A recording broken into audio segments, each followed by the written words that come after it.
Chapter 4 begins our discussion on ventilation. It is one of the key factors involved in modern-day mechanical code. How much air are we going to knowingly bring into a structure?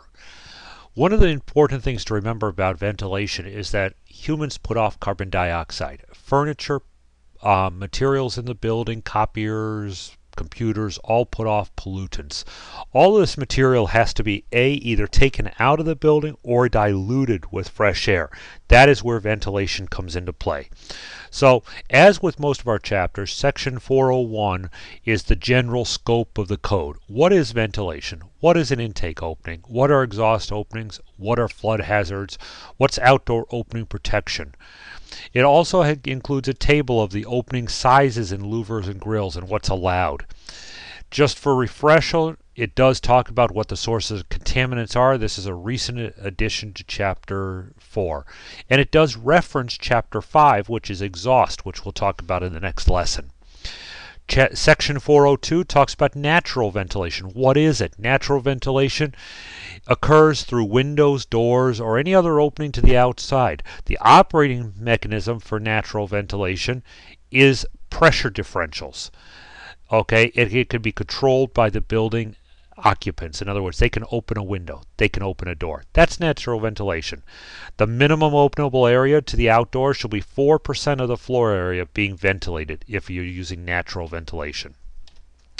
Section 403 talks about mechanical ventilation. What is mechanical ventilation? It has anything to do with using motors and to supply air, pressurize it, and move it around a building. It talks about recirculation of air, and it does reference other sections of the code. It talks about ventilation rates.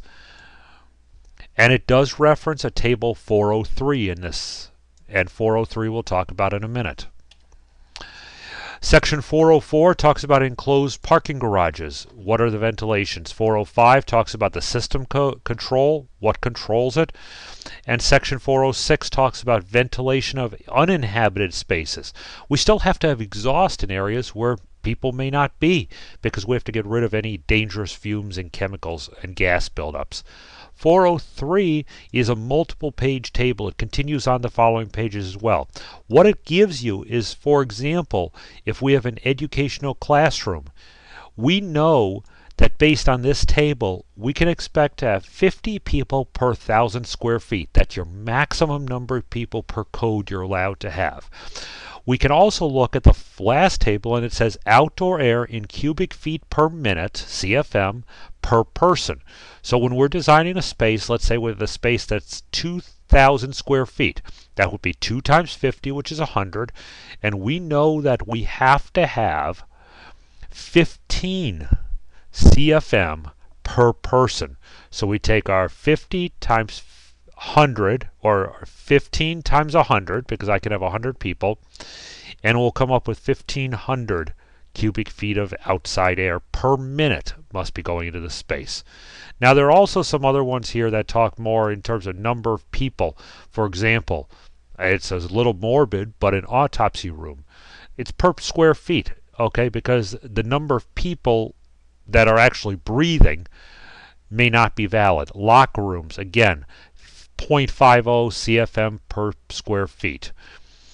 Now, this doesn't only deal with public areas, this deals with private dwellings and homes as well. And there's a lot of building officials out there and a lot of building contractors that do not quite understand yet, for example, that they have to have 100 CFM of intermittent or 25 CFM of continuous airflow into a kitchen.